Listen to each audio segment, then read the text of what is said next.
Namaskar. Welcome to this Discourse number 13. And before we get into this discussion, let's make this invocatory prayer to the great sage Patanjali. Yojena chittasya padena vacham malam sarirasya vaidakena yopakarottam paravaram muninam Patanjali pranjali ranatosmi abahu purushakaram sankachakra siddharinam sahasra sirasam svetam pranamami Patanjalim. Let's bow before this noblest sage who gave yoga serenity and sanctity of mind, grammar of speech and clarity of action, and perfection of health. Let's prostrate before this sage, who is a reincarnation of Adisesha, whose upper form has a human body, whose arms are adorned with a conch and a disc, and whose head is crowned with a 1,000-headed cobra. Friends, we have been examining the law of karma, which is inescapable. We all perform karmas, that is actions, and actions form our character, and character in turn determines the destiny of our life.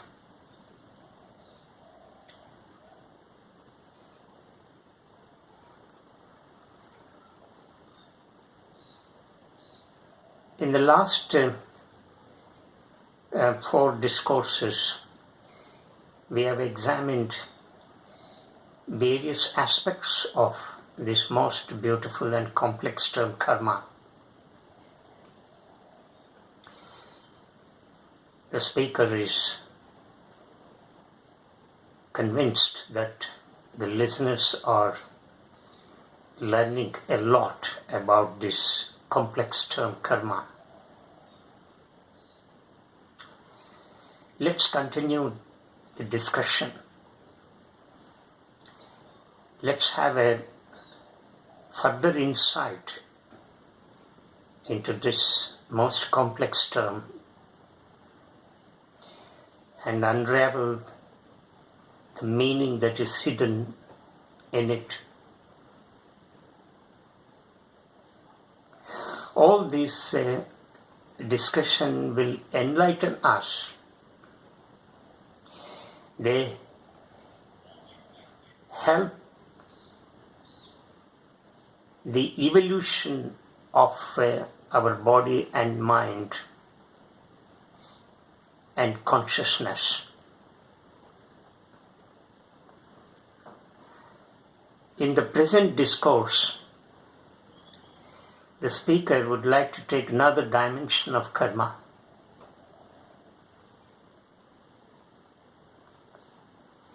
Which karmas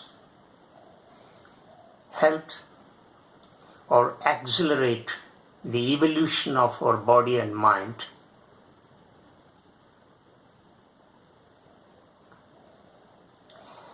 and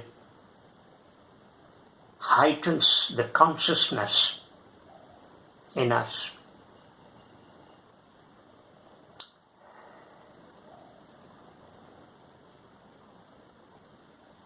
We have already examined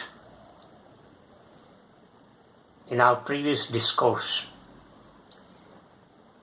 the past karmas over which we have no control.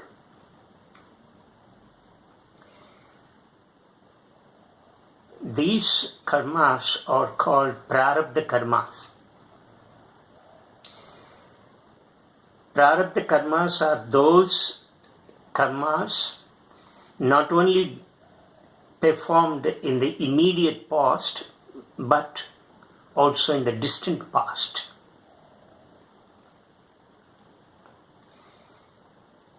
But we haven't yet reaped their consequences.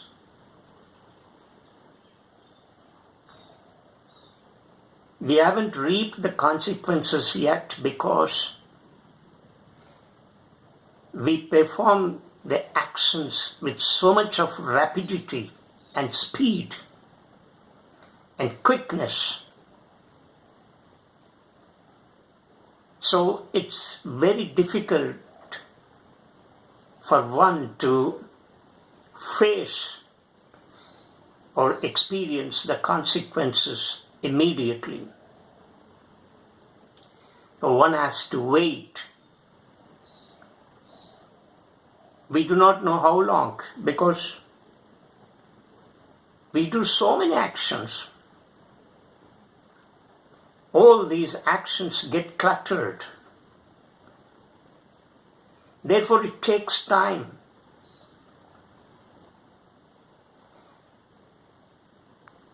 So one has no control over the prarabdha karma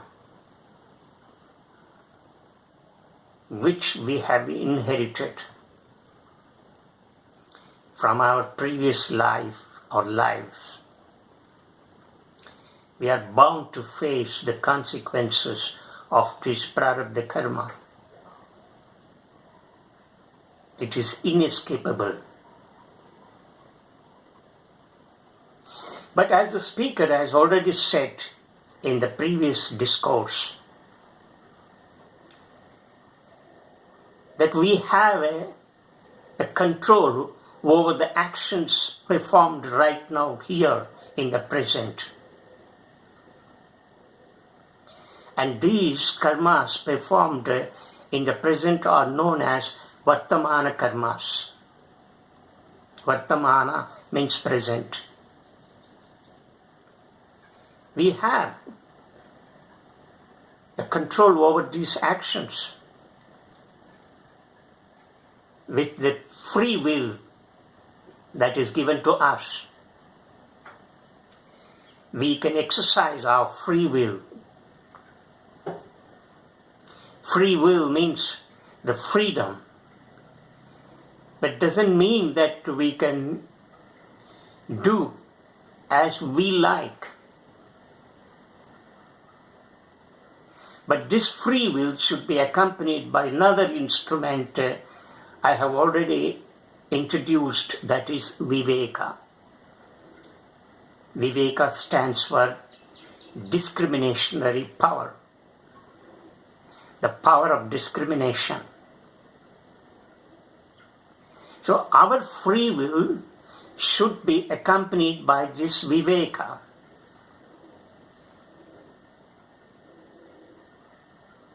Oh, viveka can distinguish what is right and what is wrong, what is bad and what is good, and so on.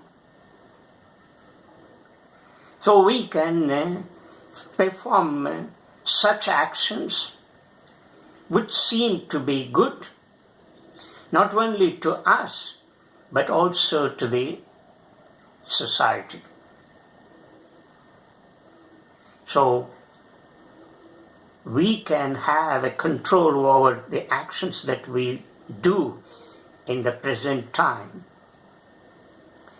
provided we exercise our free will cautiously, diligently, and wisely.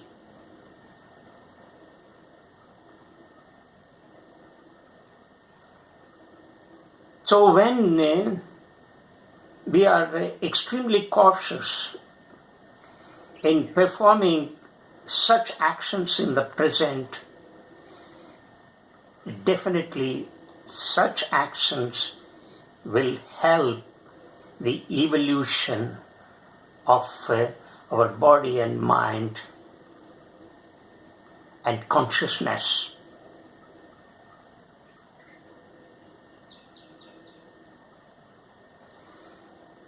There is another group of actions, and these actions are prohibited. They are forbidden. Every religion, every society, community, caste, clan imposes such restrictions not to perform some actions, since they are very harmful not only to the individual but also to the humanity. As for instance, stealing is an offense.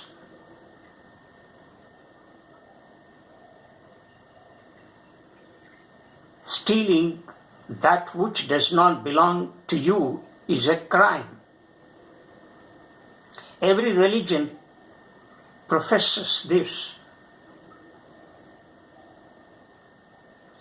Every society says this. Similarly, indulging in adultery.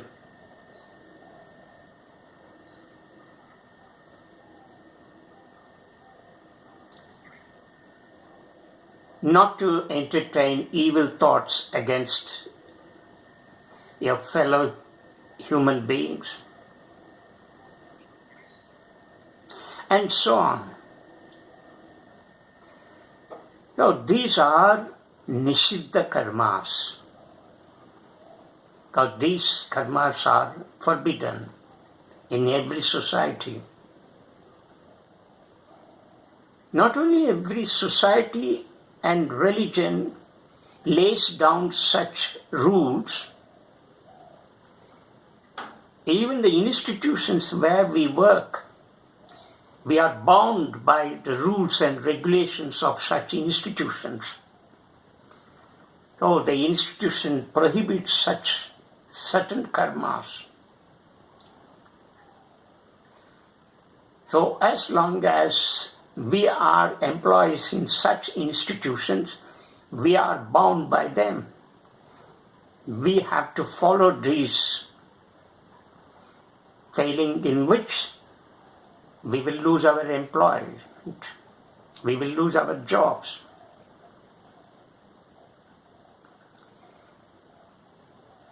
We will invite the penalty from the institution, from the administration.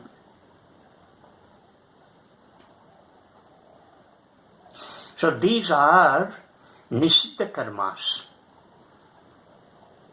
Similarly, there are certain karmas which are again laid down by every society and religion and institution, caste or clan or community, and such karmas are obligatory.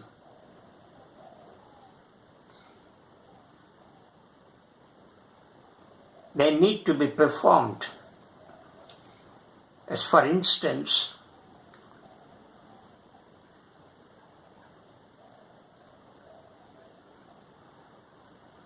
fulfilling the moral responsibilities in marital life, taking care of children, nurturing the children, giving proper education to the children, doing our duty, our dharma, in every phase of our life.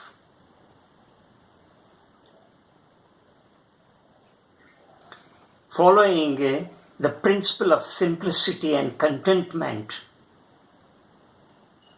straightforwardness, honesty, and so on. These are obligatory in nature. These are kartavya karmas.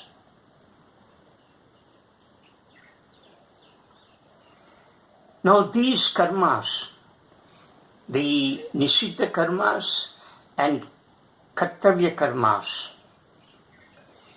Nishiddha karmas are prohibited karmas, and kartavya karmas are obligatory in nature.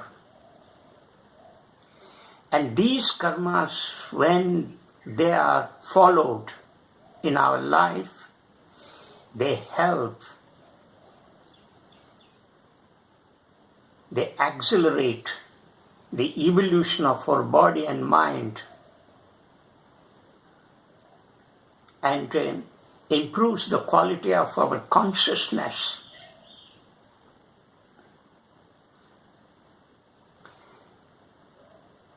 Similarly, there is another type of karmas known as kamya karmas, which are optional.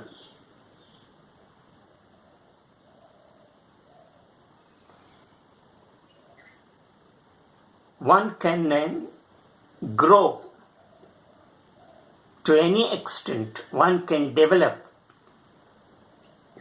one can progress.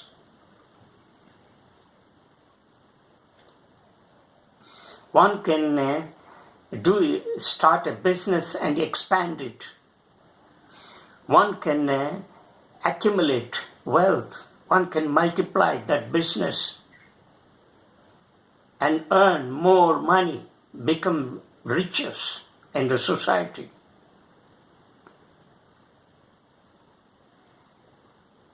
Now, such actions which promote the growth of your,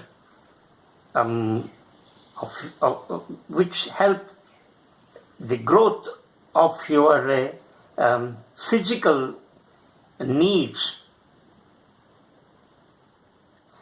and material benefits,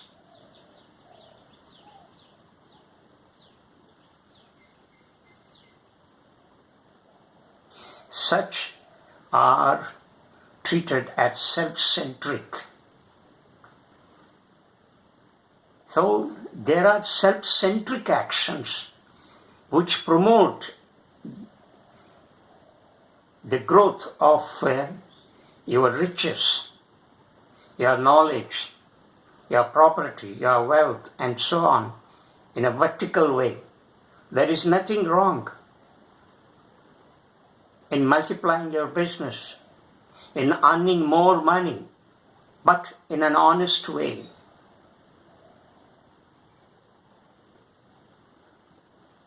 In a rightful way. There is nothing wrong. You can become a big industrialist. You could start several industries. You could provide employment to people.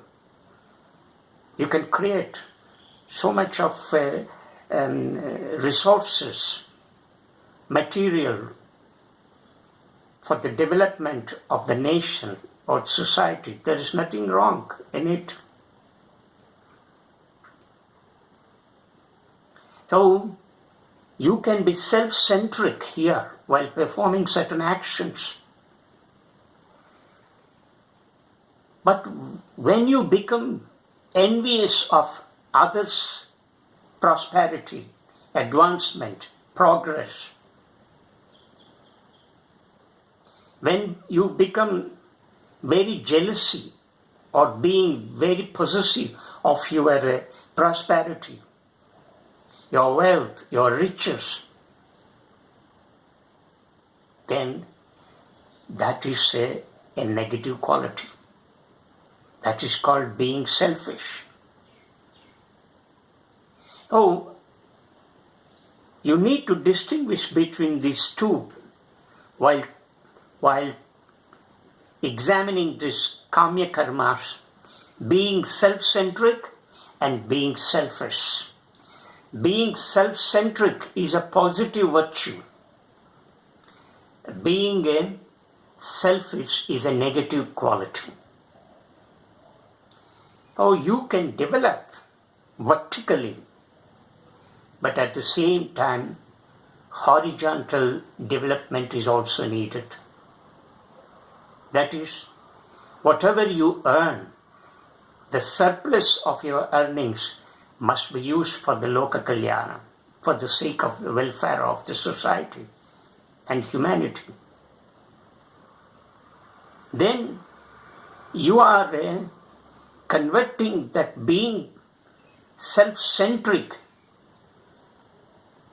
to the loka kalyana, for the welfare of the entire world. But while growing vertically, you become selfish, you become highly possessive, then that growth, that development is highly destructive. It causes destruction not only to you, but to the whole humanity. Because such accumulation will be neither useful to you nor to the society. Therefore, you can be self-centric, but not selfish.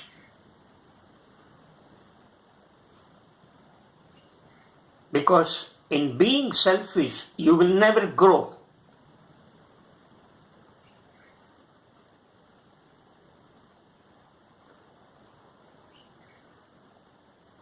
You will get stuck, and there will not be any evolution of your body and mind.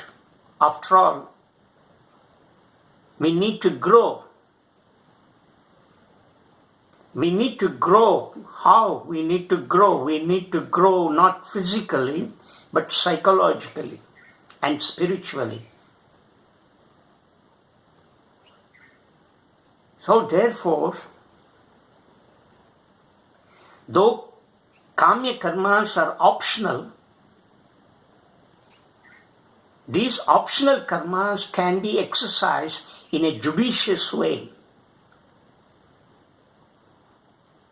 We can use these optional karmas for the welfare of the humanity. If you use these kamya karmas for your own benefit, then you become very selfish, and which is a negative quality. So all these karmas which we have examined, the various kinds of karmas, various dimensions of karmas, should accelerate the evolution of our body and mind and consciousness. And they should not become very destructive.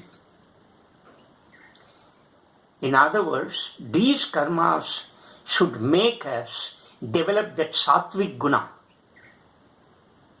We must become subtle and subtler. Then alone we can enter into the higher states of consciousness. Otherwise, we will get bogged down here at the bottom. So, while performing the actions, we need to be very, very cautious. We need to be very, very judicious. We need to exercise our discriminatory power. We need to be very intelligent.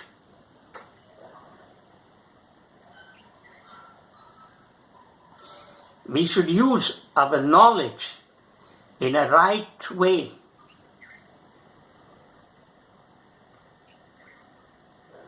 Then we can perform such actions which will not harm us nor the society outside. On the other, they accelerate, they increase, they heighten the evolution of our body and mind and consciousness.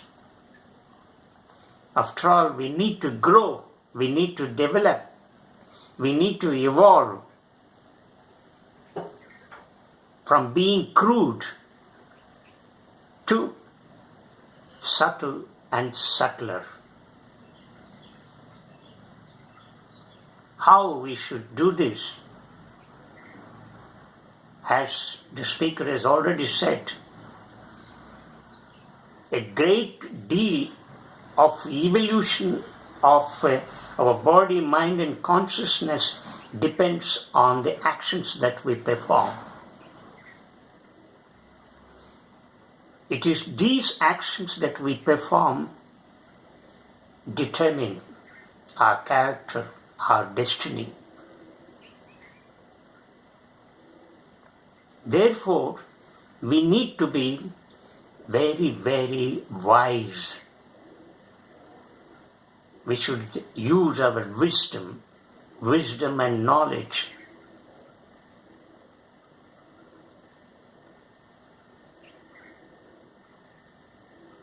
So in this discourse, the speaker has thrown light on various dimensions of karmas. We have taken up the prarabdha karmas over which we have no control, and we are bound to reap the consequences of such actions performed in the immediate past and in the distant past. But that should not be a potential cause for us not to perform any action in the present. That should not forbid us from discharging our responsibilities and duties in the present. But we can exercise our free will in those actions that we perform right now in the present. We can use the instrument viveka so that we can do such actions which are beneficial not only to us but to the humanity as a whole. Similarly, we can follow in true spirit the nisita karmas, that are those karmas which are strictly forbidden, and kartavya karmas which are obligatory, and kamya karmas which are optional. All these karmas, that is except prarabdha karmas, vartamana karmas, nishidha karmas, kartavya karmas and kamya karmas, if we follow these, and definitely we will promote such actions which will be good not only to the growth and development of our body, mind and consciousness, but also the society. Once you evolve, once you grow, once you develop in a subtle way, once you have that sattvic guna, definitely it will throw its reflection on the surroundings. The surroundings, the environment, the society in which you live, the community, all that will have that the reflection of your sattvic guna, and in turn the surroundings, the environment and the society or community will also develop and grow. This is the philosophy of karma that we need to learn.